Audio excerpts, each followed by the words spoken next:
Chairman Tehreek Insaf Imran Khan اسلام آباد میں media سے قانون کی بالادستی قائم کریں گے. اگر ابھی یہ جو کیوں نکالا کا سارا ڈرامہ ہو رہا ہے کہ آدمی 30,000 کروڑ روپیہ ملک سے چوری کر کے باہر لے کے جائے اور وہ دندناتا پھرے کہ جناب میرے سے بہت بڑا کوئی ظلم ہو گیا ہے اور وہ مظلوم بنا ہوا ہو اور وہ رونا دھونا کر رہا ہو اور وہ عدلیہ کو اٹیک کر رہا ہو, کنٹیمپٹ کر رہا ہو, لیکن وہ یہ سمجھے کہ اس کو پتہ نہیں کدھر اوپر سے اترا ہوا ہے کہ پاکستان کے قانون اس کے اوپر لاگو نہیں ہوتے. میرا صرف آنے کا یہ مقصد ہے. خان صاحب جو ان کا نام ایگزٹ کنٹرول لسٹ میں ڈالنے کے لیے نیب نے سفارش کی ہے شریف خاندان کا, تو وزارت داخلہ نے انکار کر دیا ہے کہ اس پر ابھی عمل درآمد نہیں کیا جائے گا.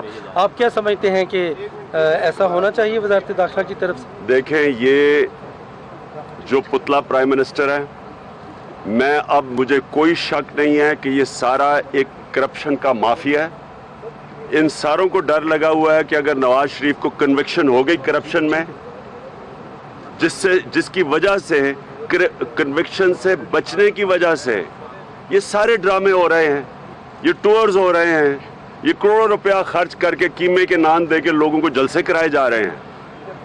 یہ لودھرا کے الیکشن میں انہوں نے ایسا پیسہ خرچ کیا لوگوں کو بدلانے میں, چینج کروانے میں, یہ ووٹ لینے میں. صرف مقصد ایک ہے کہ عدلیہ کے اوپر پریشر ڈالا جائے کہ کسی طرح این آر او مل جائے, ایک اور این آر او مل جائے جو مشرف نے پہلے دیا تھا, پھر زرداری کے ساتھ وہ چارٹر آف ڈیموکریسی میں پھر این آر او مل گیا تھا. ان کو کبھی بھی آج تک ان کی چوری, کبھی بھی پاکستان کی تاریخ میں نہ ان کی چوری نہ ان کے جرم پکڑے گئے ہیں. وہ چھوٹے میاں صاحب خادم اعلیٰ وہ لوگوں کو قتل کرواتے ہیں پولیس کے ذریعے, پورا ریکارڈ ہے ان کے قتل کا, کوئی نہیں ان کو پکڑتا.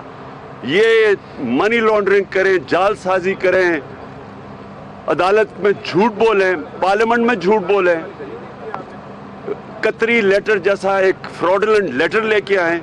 ان کو قانون نہیں پکڑنا چاہیے کیونکہ جناب عوام نے ووٹ دی ہے.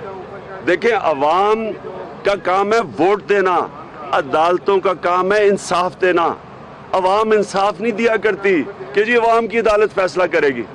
لوگوں کا پاگل بنا رہے ہیں اور صرف مقصد یہ ہے کہ یہ جو کنوکشن ہونے جا رہی ہے اس سے بچنا ہے. خان صاحب یہ بتائیے گا 3 ماہ رہ گئے الیکشن میں, نگران سیٹ اپ کے لیے لودھرا میں نون لیگ نے فیئر وکٹری دی, آپ نے کہا کہ پیسہ لگایا ہے, کیا آپ کوئی تحقیقات کر رہے ہیں کہ پی ٹی آئی لودھرا میں کیوں الیکشن ہاری, جبکہ یہ کہا جا رہا تھا کہ بڑی واضح لیڈ سے جیتی؟ میں نے سیکنڈ اس کا ضمنی یہ ہے کہ آپ کے مخالفین یہ کہہ رہے ہیں کہ آپ نے وہاں پر موروثی سیاست کو دوبارہ زندہ کیا جس کی وجہ سے عوام نے آپ کو مسترد کیا.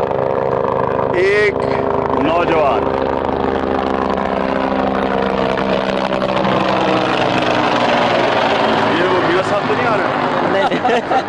ایک نوجوان پہلی دفعہ الیکشن لڑتا ہے, گورنمنٹ کے خلاف الیکشن لڑتا ہے, 91,000 ووٹ لے جاتا ہے. یعنی ایک سٹنگ گورنمنٹ کے خلاف. مجھے ذرا پنجاب کی تاریخ بتائیں, کتنی دفعہ گورنمنٹ کے خلاف کوئی جیتا ہے, ووٹ لیے ہیں اتنے. اور دوسری چیز مجھے یہ بتائیں کہ کاف لیگ کے 5 سالوں کے اندر 2002 سے 2007 تک کتنی دفعہ نون لیگ بائی الیکشن جیتی تھی. ان کا بڑا زبردست ریکارڈ تھا, 100%, ایک بھی الیکشن نہیں جیتے. اور ایک الیکشن بائی الیکشن نہیں جیتے, ایک ڈسٹرکٹ ناظم نہیں تھا, لیکن جنرل الیکشن میں نون لیگ جی جاتی ہے اور کاف لیگ ہار جاتی ہے.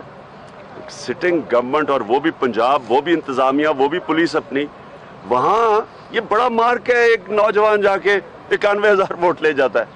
اور میں اب ایک جو امپورٹنٹ بات کرنا چاہتا ہوں, مجھے یہ جو آج خبر آئی ہے کہ پاکستان کو ٹیررزم کی لسٹ میں, واچ لسٹ میں ڈالا جا رہا ہے, اس سے بڑا اس ملک کا فورن پالیسی فیلئر نہیں ہو سکتا. یہ سارا گورنمنٹ کا کام لگا ہوا تھا ایک کرپٹ آدمی کو, ملک کے سب سے بڑے کرپٹ آدمی کو بچانے کا. ساری گورنمنٹ ابھی بھی لگی ہوئی کہ جی ہم ECL پہ نہیں ڈالیں گے. صرف ان کا مقصد یہ ہے کہ ایک کرپشن کے گاڈ فادر کو بچائیں تاکہ وہ ان کو بھی بچائے. یہ بھی اوپر بڑے بڑے وزیر جو اقامہ, کبھی سنا ہے کہ فورن منسٹر کسی ملک سے دوسرے ملک سے 16 لاکھ روپیہ مہینہ تنخواہ لے رہا ہے